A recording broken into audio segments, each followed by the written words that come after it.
ফের কলকাতায় মেট্রোয় বিভ্রাট। দক্ষিণেশ্বর থেকে শহীদ ক্ষুদিরামের দিকে যাওয়ার পথে মহানায়ক উত্তম কুমার বা টালিগঞ্জ স্টেশনের পর আর মেট্রো চলছিল না। টালিগঞ্জ থেকে শহীদ ক্ষুদিরাম পর্যন্ত বন্ধ করে দেওয়া হয়েছিল উল্টো দিকের লাইনের পরিষেবাও। টালিগঞ্জে নামিয়ে দেওয়া হয়েছিল সকল যাত্রীকে।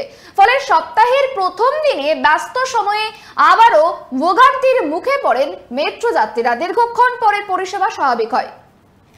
ফের মেট্রো বিভ্রাট কলকাতায়। সোমবার সকালে দক্ষিণেশ্বর থেকে শহীদ ক্ষুদিরামের দিকে যাওয়ার পথে মহানায়ক উত্তম কুমার বা টালিগঞ্জ স্টেশনের পর আর চলছিল না মেট্রো। টালিগঞ্জ থেকে শহীদ ক্ষুদিরাম পর্যন্ত বন্ধ করে দেওয়া হয়েছিল উল্টো দিকের লাইনের পরিষেবাও। টালিগঞ্জে নামিয়ে দেওয়া হয়েছিল সকল যাত্রীকে। ফলে সপ্তাহের প্রথম দিনের ব্যস্ত সময়ে আবারও ভোগান্তির মুখে পড়েন মেট্রো যাত্রীরা। দীর্ঘক্ষণ পরে এই পরিষেবা স্বাভাবিক করা হয়। মেট্রোর তরফে ঘোষণা করা হয়েছে, কবি নজরুল স্টেশনে মেট্রোর একটি রেক খারাপ হয়ে গিয়েছিল। ফলে মহানায়ক উত্তম কুমার স্টেশনের পর মেট্রো পরিষেবা সচল রাখা সম্ভব হচ্ছিল না। দক্ষিণেশ্বর থেকে টালিগঞ্জ পর্যন্ত মেট্রো চলছে। সোমবার সকালে 8:48 নাগাদ এই ঘোষণা করা হয় টালিগঞ্জ স্টেশনে।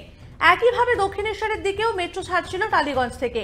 শহীদ ক্ষুদিরাম থেকে টালিগঞ্জ পর্যন্ত পরিষেবা বন্ধ। বিভিন্ন স্টেশনের টিকিট কাউন্টার থেকেও তো জানিয়ে দেওয়া হয়। লাইনে গোলমাল থাকায় টালিগঞ্জ পর্যন্ত পরিষেবাতেও ব্যাঘাত ঘটছে বলে দাবি যাত্রীদের। অনেকেই বলছেন, স্টেশনে দীর্ঘক্ষণ মেট্রো দাঁড়িয়ে রয়েছে।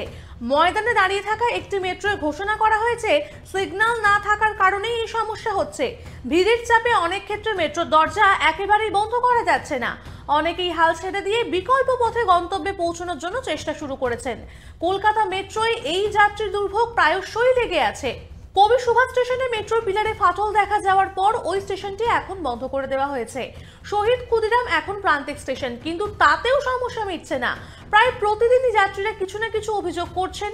ধর্মতলা থেকে শিয়ালদহ রুটে মেট্রো পরিষেবা চালু হওয়ার পর ভিড়ের চাপ যেন আরো বেড়েছে। এই পরিস্থিতিতে পুজোয় কি হবে? এভাবেই মেট্রো পরিষেবা ব্যাহত হবে কিনা তা নিয়ে উদ্বিগ্ন মেট্রো যাত্রীদের অনেকেই। অভ্রদীপ দাসের report, tribe TV Bangla, Kolkata.